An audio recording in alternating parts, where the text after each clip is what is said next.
Hey, what's up guys? I'm here with a new video for you today. This will be the first video I have filmed in 2025 since already the first month of January.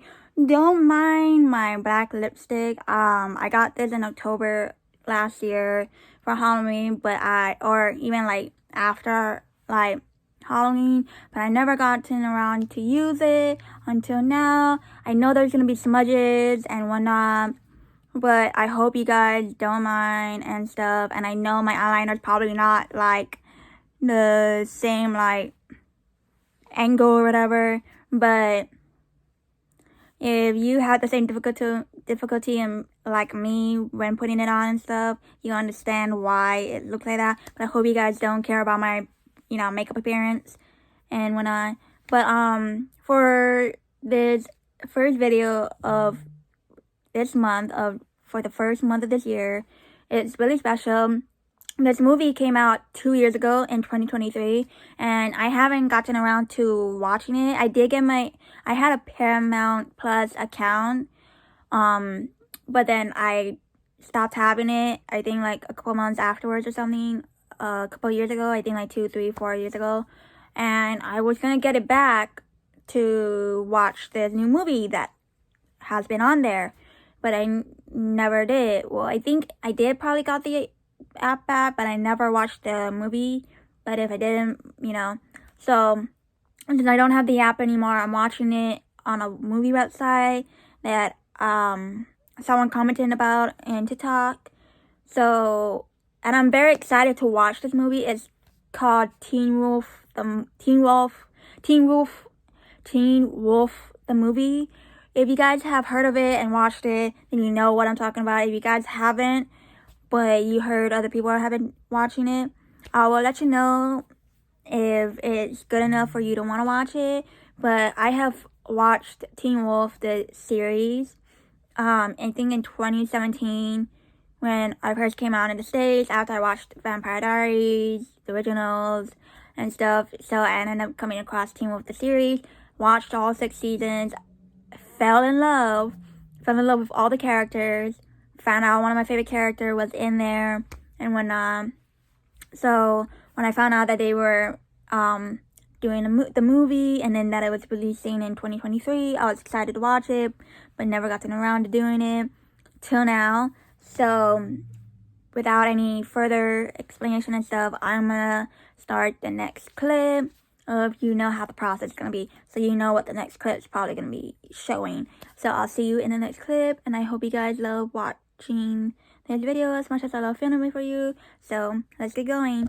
See ya.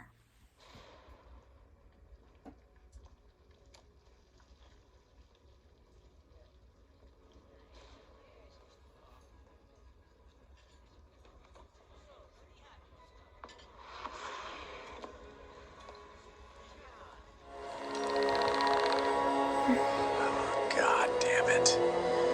I knew I should have retired. You shouldn't have left you, bro.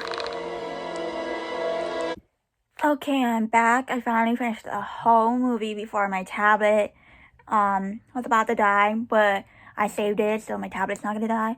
So I'll the review and my reaction. So overall, I really liked the movie. It was both like intense, suspense, killing, and sad, and also like mind-blowing and shocking. The one thing that I was shocked about before watching the movie was that before we even knew about the movie or knew that they were about to film the movie was the facts that I think Jeff Davis or the cast was talking about the movie in their interview. Well, not like the whole thing about the movie, just like bits and pieces they can tell people in the interview. So the one thing that really shocked me was that Derek was going to come back into the movie and he's not going to be the only one there. He's going to have a son. I did not know that. But I don't know what happened to his wife or his girlfriend or something. But I was so shocked to find out that he actually has a house and not like an apartment. Because in the series, he's he was in his family's old burning house, and then he went to like the train subway station area, and then he went to like a studio in an abandoned building or something, and now he has a house with a 15-year-old kid, and I was like so shocked because he has really grown so much since the series, which is amazing. And I love how in the beginning, for him, he was called by Sheriff Stilinski to see if he can smell if there's gasoline or whatever, because there was a fire. There was someone spreading fires around, like random or something in Beacon Hills, just for Derek to find out that it wasn't gasoline and it was something else. And then he finds out by when Mason, who I also was shocked about that he wasn't there, because I mean I think I heard who was gonna be in there, but I kind of probably forgot because since I didn't watch the movie and all afterwards. That Mason ended up getting a call again from Jordan because Jordan ends up catching Derek's son Eli take Styles' Jeep, and of course when he called again to Mason, they were trying not to make Derek know a little bit, but Derek kind of felt like it is about him. So Derek ended up having to figure out how he's gonna deal with Eli. And also we found out why Eli keeps taking Styles' Jeep. It's because, one, Derek doesn't like it, and two, I think he just likes to make Derek disappointed or something at that point. But I know he doesn't like also seeing him disappointed in him. And then I was so shocked that Mason was a deputy. And the reason why for that is because I don't know if in the series in the last season he mentioned being a deputy. He mentioned staying in Beacon Hills to become a deputy and stuff. Cause I didn't know he was gonna become one. So that's why it's very shocking. But I'm so happy for Mason because he deserves, every bit of success that he gets along the way in his journey. And I love how Jordan was still there. I was also surprised that Scott and Deaton stayed together, but Scott was running the animal clinic next to his in LA, and I love like in LA, people the people that knows it refer Scott as the alpha, and people who don't know the supernatural don't know what that means, but basically what we all found out about that, the ones who have watched the movie, the one who's about to watch the movie or is already gonna watch the movie, you'll find out soon, that the only thing that Scott has done is that in missions or whatever that deals with like animals, like dogs probably, that he gets caught in, he does his alpha stuff, he roars at them or growls, or just looks at them and they will stop barking or whatever they were doing. And finally, he was able to save both the dog and the little girl from getting killed under the rubble that was already about to collapse on them, which is thankfully they made it on time.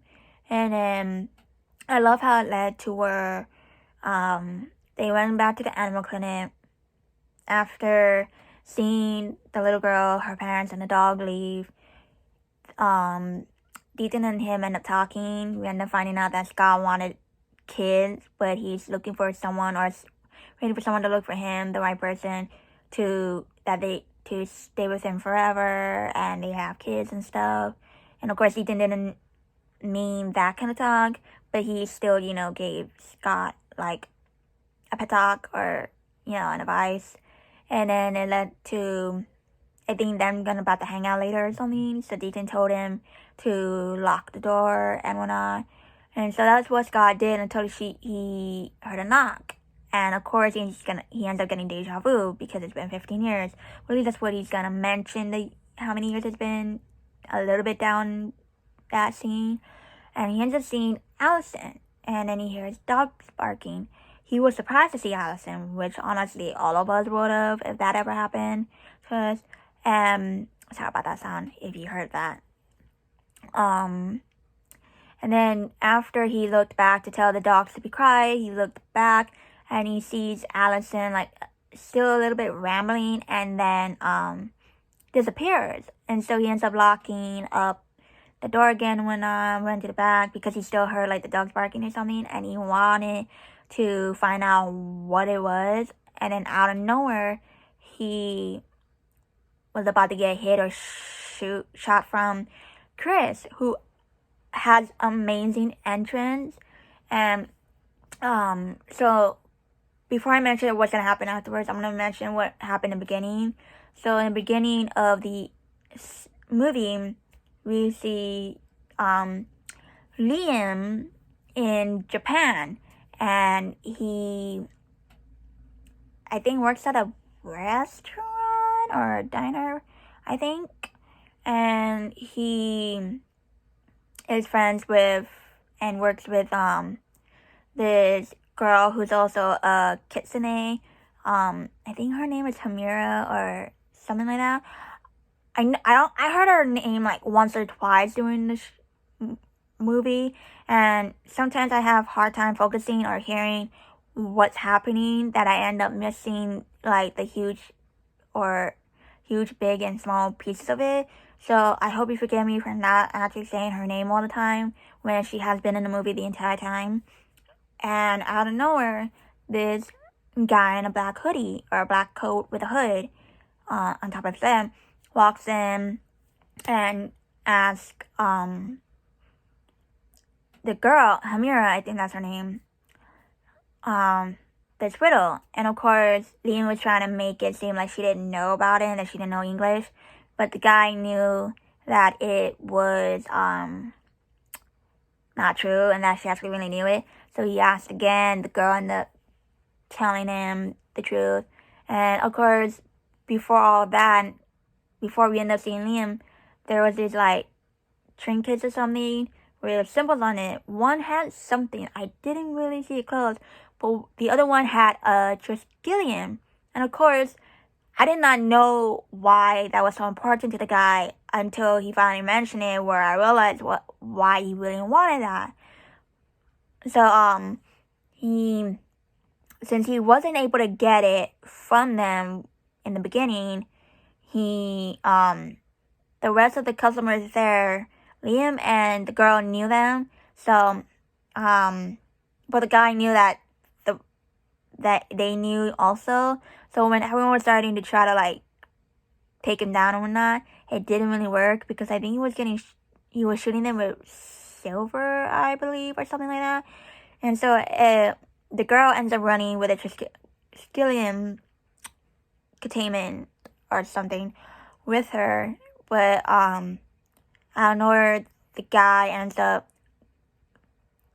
meeting her halfway. He didn't even have to run to go after her. He walked. And of course, he ends up shooting her, I think, in the shoulder. And then Liam was coming out, and Liam was trying to prevent the guy from shooting her the second time. And it ended up resulting in him getting shot too, since he was jumping towards him to, I think, attack it, to claw him or something. But then the guy shot him with silver two on his shoulder. So those two were down for the count, but they were still like conscious. They still heard him and whatnot. And they were trying to get him to not take it and stuff, but they couldn't with their injury. So the guy ends up going to the Triskelion. We end up finding out why he needed it. It's because, if you guys remember, I think it was in season 5, where the Nogitsune was defeated by Scott and his friends when they had Scott bit the Nogitsune, because in the scroll it said that he can't be two things at once.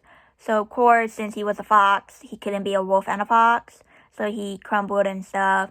So they ended up bringing the Nogitsune back, which I was so shocked. But I didn't know that it was gonna be the Nogitsune they were gonna bring back, because when I heard his voice, it kind of sounded something different. But hey, that's me. And then the guy ends up talking to it and stuff. So, of course, with the Nogitsune, who's as a firefighter at this moment, ends up flying away. We don't know who its new host is gonna be. So of course, back to Scott and Chris. They were talking and stuff. Chris ends up finding out that Scott also had been hearing and seeing things of Allison, and they end up talking about Bardo and all that stuff, just to find out that they were gonna try out a ritual that Chris knew on how to bring Allison back, but they had to do it before the next full moon or on the next full moon.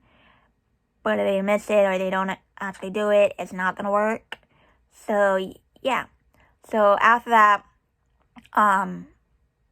Scott went to Beacon Hills because he needed to recruit some old friends and whatnot. Of course, he ends up getting in touch with Lydia after Lydia finally realized that she has been, have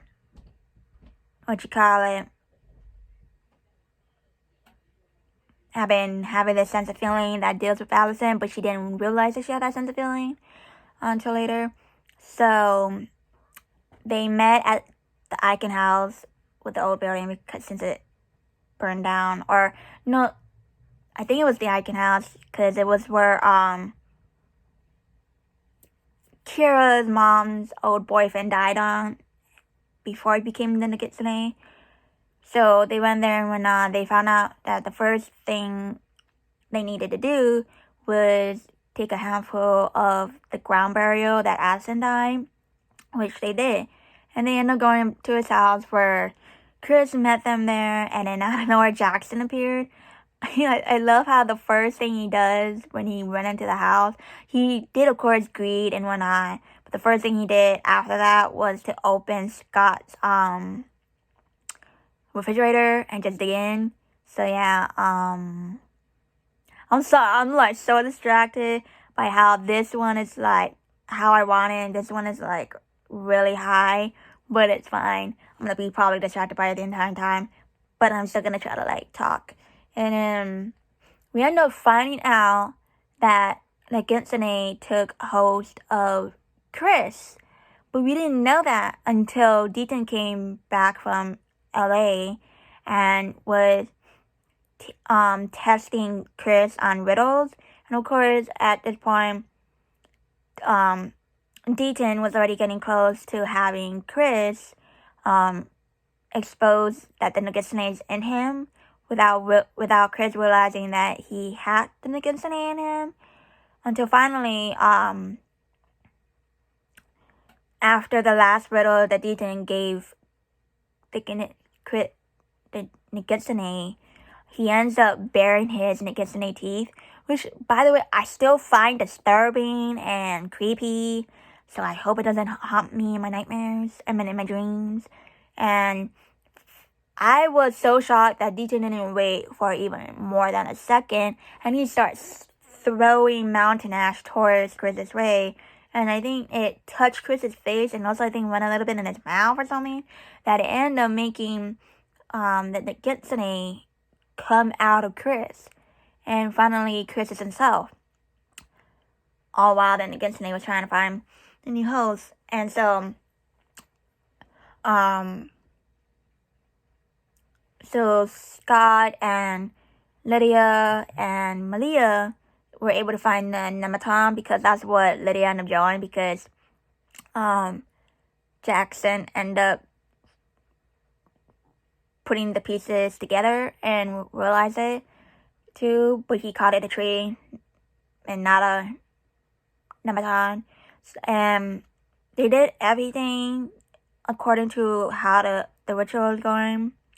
And of course they didn't know that it was gonna work, so they ended up leaving. But Scott stopped halfway because I think he sensed something, and he told the guys to wait and to look and to tell them that something's happening. And then when they looked back, Allison appeared naked on the stump. And of course they did take her to the hospital, but they were so shocked that they couldn't believe that she was real. And of course she didn't have any memory and stuff. They somewhat did not believe that she was their Allison. But that's because she hasn't regained some parts of her memories that had them in it for her to give them a hint that she is their Allison. And then out of nowhere, Allison woke up and she was about to run.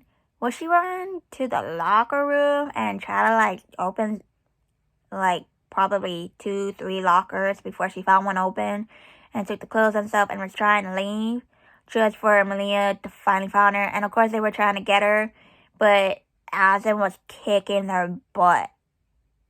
And even though she just came back to life, she still knew how to kick their butt, which surprised me. I was like, that's so cool that even though she doesn't remember fighting and knowing how to fight, somewhere like muscle memory, she knew, her body knew how to fight. And it ended up leading her to end up fighting a little bit with Scott while Scott was trying to get her to understand that he's not gonna hurt her, that that this is not her, and whatnot, just for her to ask where's the alpha, which is Derek Hell, and then it ended up resulting in her almost bumping into her father, but she was the friend of her father, and they were all so shocked except for Melissa. And of course, when she ran away, they were all gonna run after her until Scott stopped Chris like a few meters away or something and told him everything and stuff. So they all realized that she was trying to go after an alpha and stuff, and they knew they had to go rescue Derek and whatnot because that's what Allison's goal was. But then Allison ends up getting like a visit by the Nagitsune, as himself for a little bit and whatnot. And he ends up manipulating her that Scott killed half her family or all her family, and that she should kill him. But then ends up manipulating her as her mom. But let me tell you, the first part of it was her mom. The second half, I was like, is that really her mom, or did they just change actress? Because that did not look like her. And then finally, Allison did go to the school.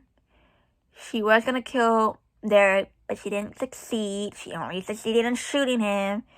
And Eli was running away in a broken ankle. And of course, he knows that his dad's werewolf and that his whole Hell family is werewolves.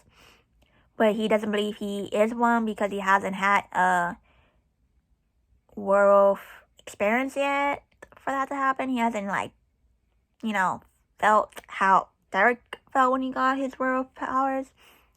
And then all that, it finally took Scott to finally get Allison to open her eyes and let them talk by him forcing Allison's hand to shove the knife in his abdomen or something, and of course all of that was coated in wolfsbane, so they had a few hours to live. So they talked and whatnot, and Allison finally realized that Nagitsune was wrong and whatnot. But what else? But the only thing that was funny and that I kind of knew was gonna happen was when Melissa brought Derek, I think, to his house, to his house. They had treated and everything. Zelensky was there, or her house. And out of nowhere, they were trying to find a way. Derek said that the only way to get the wolfsbane out of him is to burn him. And the first thing that I was like laughing about was that the entrance Peter made, he ended up saying, "But I can," or something, and then lights up the flamethrower or something, and he ends up, and I think right when he was about to go close to Derek, there's like, "Peter, don't," but then he still did it, and afterwards, I think everyone was looking at him, and he's like, "What? He killed me," and stuff, and all that. So I guess Peter was getting back at Derek for all of that, and I don't think he ever regret that decision. And then it led to all that stuff. But when and I guess they had the only cut everyone that Scott loves, but then they end up disappearing, I thought they died for a second. Just to find out that they're in his world? I didn't even know that that's how his world would look like. And then, while Scott, Lydia, Malia, Parrish, Jackson was trying to find out what happened and all that stuff, we end up finding out the guy that went to Japan and shot Liam and the girl was none other than Adrian Harris, their former teacher. And I'm like, that guy did not have anything better to do. But it didn't make sense. So he shot Jackson with a silver bullet or something laced with wolfsbane, or I think it's a wolfsbane bullet. And he was holding the gun towards Lydia, holding them hostage, making sure they didn't do anything while still talking to them and stuff. They realized the only way to get rid of the mountain ash was if Parrish burned it. And of course, Malia wasn't gonna do what the others do when that happens, and told Parrish that he just needed to do what he needed to do as a hellhound, and I guess that was enough for him, and he started burning the mountain ash off. And so everyone was in the Nicholson Age world except for Parrish and the rest.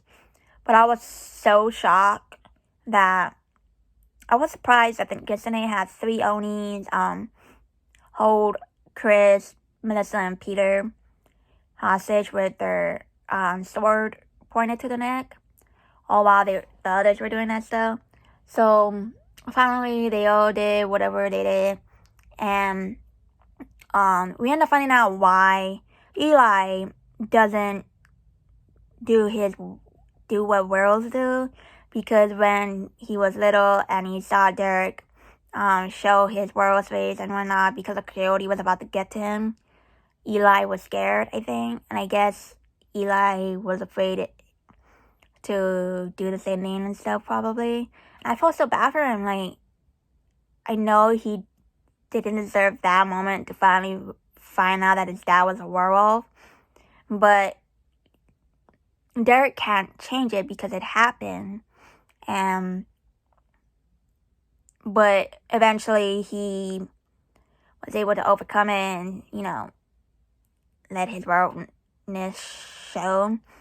So finally, after all that, I'm not gonna say the whole movie because I'm already trying to remember scenes and it's getting hard for me.